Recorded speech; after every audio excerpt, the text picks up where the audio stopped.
Mas um dos pontos aqui, quando a gente fala de estabelecer rotina, principalmente gestão do tempo, né, é a gente falar de estabelecer prioridades, né? E eu, inclusive, odeio essa palavra no plural, adoro ela no singular. E para mim, prioridade é uma palavra que não aceita plural, né? A gente não tem prioridades, porque o próprio processo de priorização é um processo de escolha onde você diz que o número um ele vem antes do número 2, o número 2 vem antes do número 3, o número 3 vem antes do número 4. Então, ainda que a gente faça uma lista de prioridades, é uma lista de prioridades em que você efetivamente prioriza, né? O que você vai fazer primeiro é o 1, depois do 1 é o 2, depois do 2 é o 3. Então, o que é prioridade para mim é fazer um, né? Então, a lista de prioridades serve justamente para que a sua prioridade esteja sempre clara. E isso, para mim, é o número um na hora que a gente conversa de gestão de tempo. Não sei se você concorda, se isso é algo que também faz sentido para você. Eu acho que faz sentido, eu nunca tinha pensado nisso, no singular e plural, então obrigado pela sacada, vou refletir um pouco aqui. Para mim, né, o que bate é muito aquela discussão entre urgente e importante. Como você não define o que é importante, você fica só fazendo o que é urgente, né? Muitas vezes é a displicência do outro que torna-se urgente. E por quê? Né? Aquela pessoa deixou de colocar aquilo como importante e não fez. Então, tudo bem, você tem que reservar um buffer aqui, um slot, um espacinho da tua agenda para cuidar dessas urgências, elas vão aparecer, mas não pode negligenciar o que é importante. E esse importante talvez entre como sendo a prioridade do dia. É aquilo que eu vou trabalhar, né, naquele dia, ou naquele momento, ou naquela fase da minha vida, eu vou dar foco nisso. Isso aqui é o importante. E aí eu todo dia eu vou, né, botar um caminhão de energia naquilo que é importante. Depois eu vou acomodando os demais temas conforme vão, né, os espaços aí aparecendo na agenda. Eu acho muito bacana você ter usado a palavra, né, foco, porque ela complementa a questão da prioridade, né? E eu acho que essa questão aí, a divisão, né, entre o que é importante e urgente, se a gente só trabalha no urgente, se a gente só trabalha, vamos dizer, com a cabeça debaixo d'água, a gente nunca consegue olhar para fora d'água e para onde a gente está indo, né? E aí, para mim, essa dicotomia entre importante e urgente tem a ver com planejamento. Planejamento tem a ver com cronograma. Cronograma tem a ver com foco. E foco tem a ver com você ter claramente a sua ordem de prioridades ou estabelecer o que é a prioridade para você. E se você tem a prioridade clara, você vai trabalhar no que é importante. E você não vai trabalhar só resolvendo problemas urgentes o tempo todo, né? É isso. É exatamente isso, Edu. Então, é, a ideia, né, o roteirinho aqui para a gente é como é que a gente empacota isso aqui para passar um conteúdo bacana aqui para o nosso público desengravata, né? Como é que a gente E dá no uma teu boa dia a dia, ferramenta para os nossos gestores, né? quando a gente fala de cronograma, talvez no teu dia a dia, né? Como é que você se organiza? Você faz um planejamento diário, você faz um planejamento semanal, você faz um planejamento mensal? Como é que você se organiza dentro desse planejamento para manter o foco e evitar, ou pelo menos minimizar distrações? Ah, eu vou além, tá? Eu tenho um que ele é de vida e eu revisito ele todo ano. Então eu tenho um planejamento do Gianfranco aqui. Então, como é que eu tenho que dividir o meu dia, né? Então eu penso em primeiro lugar, qual é o meu bem mais precioso aqui? É minha família. Tá, para eu cuidar da minha família, o que que eu preciso ter? Saúde e trabalho. Então, Ou seja, a prioridade é a família e por a família ser prioridade, você consegue dar atenção no que te viabiliza a família. exatamente. Então eu penso, né, na saúde e aí tá, então eu preciso cuidar da minha saúde como, né? Ah, uma alimentação razoável, foco no exercício físico e exames em dia. Então, é esse trinômio bem simples. Ah, tem exageros? Não, né? Pode sair da rotina? Pode, mas eu não perco o norte. O norte é esse, eu estou sempre indo para lá, fazendo exercício físico, etc.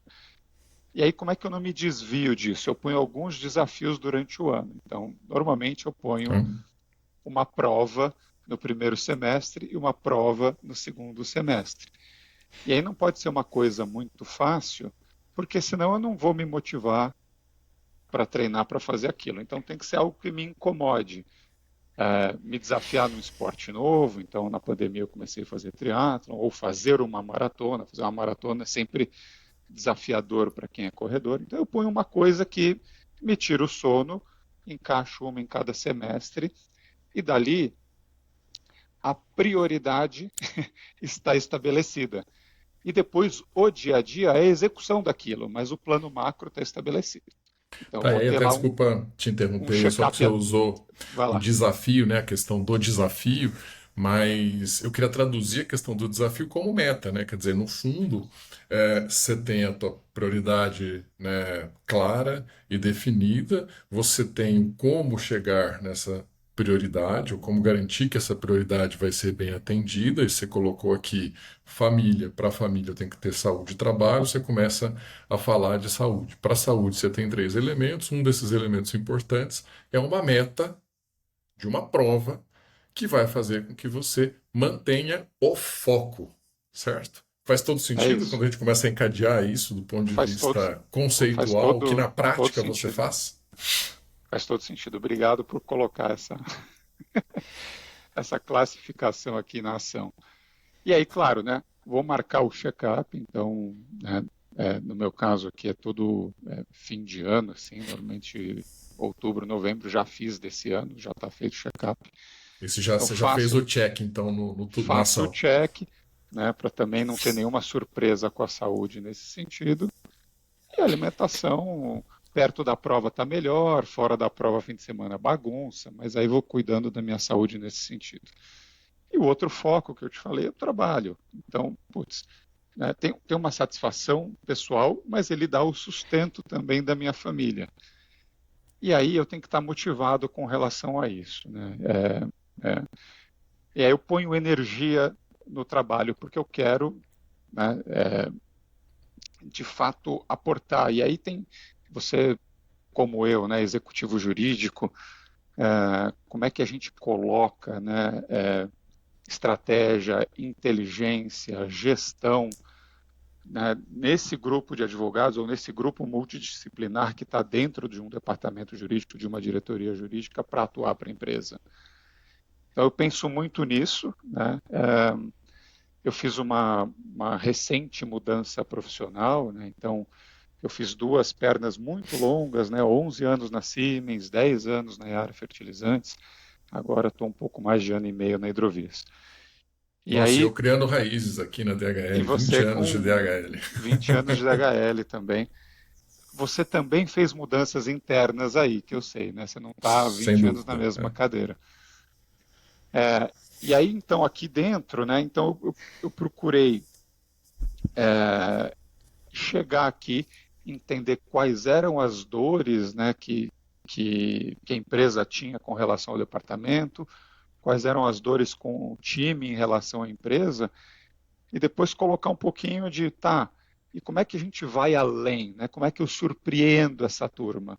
O que eu posso fazer a mais para, de fato, o nosso departamento ser reconhecido e visto como um baita departamento de negócio, não é só parceiro de negócio, é departamento de negócio. Então eu acabo, né, claro que cuidando dessas dores diárias, então, de novo, vou usar a palavra aqui que você me ensinou, o foco, né, de como é que eu vou melhorando, né, como é que eu vou estruturando este departamento para atender essa demanda e o que eu preciso fazer para ir além. É claro que dentro de um departamento de apoio, de uma SA aberta, de operações, tem um monte de surpresa todos os dias. Então, eu tenho que guardar uma boa parte do dia para cuidar dessas surpresas, dessas emergências. paciência. A Mas tua eu tento, reserva de emergência, digamos assim, você tem um tempo é, de reserva de emergência que atende o que é urgente, o que é emergente, mas não exato, necessariamente aquilo que é importante, certo? Você dedica mais uma parcela maior do seu tempo para o que é importante. exato. E aí o que é importante, né, é ouvir a diretoria e ouvir o time também. Então eu tenho slots, né, marcados, reunião one-on-one, um a um aqui, eu e o presidente da empresa, que é meu chefe. Então a Tá. gente semanalmente senta aqui e seta, né, as prioridades e faz um follow-up dos principais temas necessários.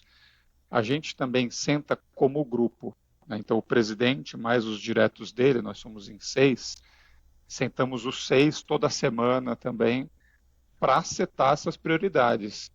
Então está muito claro para mim o que eu preciso fazer aqui dentro. Nessa reunião, a gente seta as prioridades. E aí eu ponho foco naquilo que é importante. E isso é semanal. Semanal. Faço a mesma coisa com o time. Então, tenho ali 4 diretos, 4 gestores diretos, 4 gerentes que respondem para mim. Sento com eles também toda semana um slot para a gente setar o que é importante. E depois a gente senta como grupo, nós 5, eu e meus 4 diretos, como grupo, como é que a gente faz isso juntos? Porque também não adianta sair cada um correndo sozinho, a gente não ganha no sprint aqui é maratona. A gente tem que e ser todo mundo junto. Né? Não adianta ir um para um lado, outro para o outro. A gente precisa saber o que o outro está fazendo e darmos as mãos e irmos juntos. Então essa é a parte de mais no dia a dia ali, né, no tático estratégico, entendendo o que é a prioridade e o que precisa ser feito para essa prioridade ser atendida.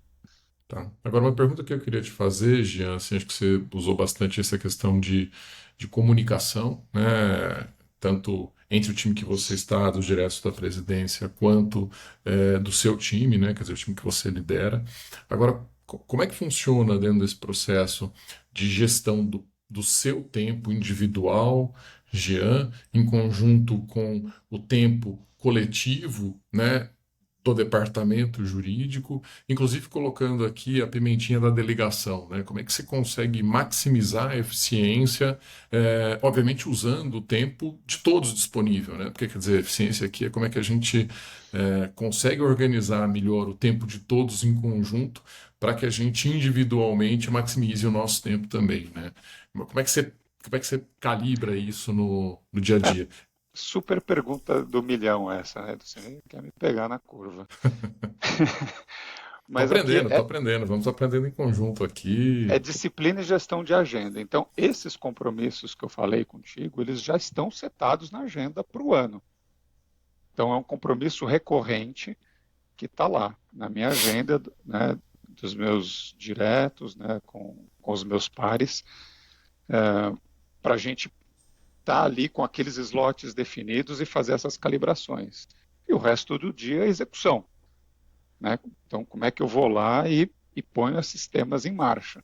E aí, claro, que tem interação com tantos outros stakeholders, né, para dentro e para fora. Né?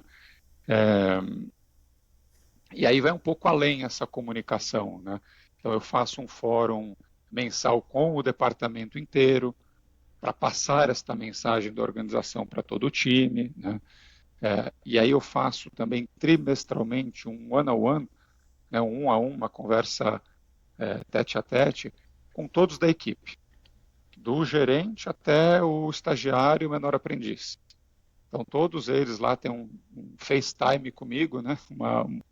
Um cara a cara, de pelo menos meia horinha, todo trimestre, para checar como é que você está, como é que está a tua vida, você está setando os teus objetivos, você está conseguindo cumprir, está feliz, não está, tem algum feedback para mim.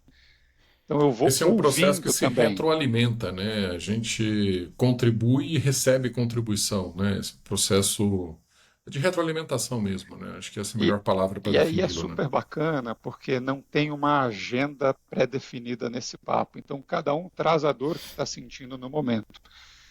Tem, um, tem alguém da equipe que está querendo falar de carreira, de próximos passos. Tem alguém da equipe que está passando um momento difícil em casa. e quer dividir, quer trocar uma ideia. Então, as coisas vão evoluindo diferente, né, com cada pessoa. Então, não tem um formatinho muito preso. Então, eu faço a gestão desse jeito. Claro que é super apertado, né? Então, o dia começa bem cedo, né? Terça e quinta que eu pedalo começa às 4h30, os outros dias que eu corro ou nado começa às 5h30, e muitas vezes a gente ainda, né, você também é professor comigo, a gente dá aula à noite, Tá. acaba puxando um pouquinho. Você fala, putz, Jean, com tudo isso aqui, não atrapalha aquele teu objetivo inicial de cuidar da família? Eu acho que sim e não, né? Então, o momento que eu estou dedicado para a família, eu estou dedicado com tempo de qualidade. Então, né, fim de semana dedicado de qualidade com a família. Alguns dias à noite eu pego as crianças, a gente conversa, estuda, vê série. Então, ali eu também tenho, né, não deixo, né, de negligenciar esse tempo com elas. E muitas vezes a gente acaba falando não para até alguns compromissos profissionais. Ah, eu não vou no jantar tal, eu não vou no evento Y, porque também está ali nas minhas prioridades aproveitar esse momento que elas ainda estão aqui, no meu caso, né, finalizando a infância, aqui entrando na adolescência. Daqui a pouco elas vão ter a própria agendinha delas, a vida delas, e vou perder isso, né? Então tem que aproveitar agora nesse momento. Não, isso é muito bacana porque eu acho que quando a gente fala de, né, gestão de tempo, de prioridade, né, a gente falou aqui de estabelecer meta, e estabelecendo meta a gente estabelece foco, e caminhando até para o fim da nossa conversa aqui, para não ficar uma conversa muito longa eventualmente, né, a gente manter a atenção de todos. Eu queria fazer uma referência, né, com o poder do hábito, né, e que o hábito é uma virtude. E consultando meu bloco de notas aqui, tem uma frase do Aristóteles que eu gosto bastante e que diz alguma coisa parecida com: nós somos aquilo que fazemos repetidamente. Por isso, a excelência não é um ato, mas um hábito, né? E aí, tudo que você falou aqui em relação à gestão de tempo, para mim, se conecta muito com a gestão de ser um hábito, né? Que é o hábito de fazer o exercício, que é o hábito de se alimentar bem, que é o hábito de ter metas claras para o que você tem que fazer, que é o hábito de conversar com seus colaboradores, de ter a rotina do que vocês vão conversar, de estabelecer o que é importante e de ter um tempo para o que é urgente. Assim você sempre está olhando para o importante e trabalhando nele, embora você tenha um tempo dedicado para olhar para coisas urgentes. E na hora que você está sempre trabalhando no importante, você evita que urgências sejam uma recorrência. Lógico, elas vão acontecer, mas dentro do Pareto lá dos 80-20, elas são 20% do tempo, elas não são 80% do tempo. Porque se elas são 80% do tempo, a gente trabalha como bombeiro, apagando incêndio, e não construtivamente, não de maneira planejada, né? E assim, tentando racionalizar esses 15, 18 minutos de conversa que nós tivemos aqui, eu acho que essa frase, né, do Aristóteles, do poder do hábito, né, do hábito ser uma virtude, eu acho que isso concretiza muito e ajuda que a gente aterrize, né, muito do que você falou aqui, de aspectos práticos do teu dia a dia. Super obrigado, Edu. Acho que você capturou muito bem, mas eu queria deixar uma dica aqui para a turma que está ouvindo a gente, porque no final das contas é legal pensar aqui filosoficamente, mas está bom. E na prática, né? Como é que você me ajuda aqui? Que dica que você me dá para eu implementar hoje já na minha agenda? Então vai lá, anota aí. O que que eu faço todos os dias? Só tem uma pessoa que tem acesso a isso, que não sou eu, que é a minha assistente aqui, que a gente coletivamente, né, os diretores, temos uma assistente, a Ana. Ela já sabe, né, que eu tenho ali uns slots, umas agendas fixas, né, dentro do meu calendário semanal, que eu chamo de tempo de ler e-mail. Então eu tenho ali, né, um pedacinho quase todas as manhãs de tempo de ler e-mail. Tem alguns dias que são 2 dias à tarde, os outros dias são de manhã. E ali, de fato, eu tento usar para ler e-mail, limpar a caixa, mas ela já sabe que se tiver uma urgência, eles entram ali. eu falo, só não deixa acontecer sempre, né? Porque eu preciso desse tempo para ler e-mail, e esse pode ser um tempo para mentalizar, para pensar alguma coisa, ou para resolver um tema pessoal. Então você tem que ter, né, o seu momento ali, você com você mesmo, e se você não planejar isso, não acontece. Aí você vai estar sempre correndo atrás da urgência. Então fica aí a dica de reservar um espacinho para você na tua agenda. Claro que ele pode ser capturado pela urgência, mas não deixa. Tenta reservar ele para você mesmo. Não, sensacional. Jean, muito obrigado. Excelente conversa contigo aqui. Temos inúmeros outros temas para conversar e seguimos nesse bate-bola desengravatado aqui em outras oportunidades. Valeu, meu amigo. É isso, acompanhe o Desengravata e siga conosco para mais dicas aí e mais papos interessantíssimos e filosóficos.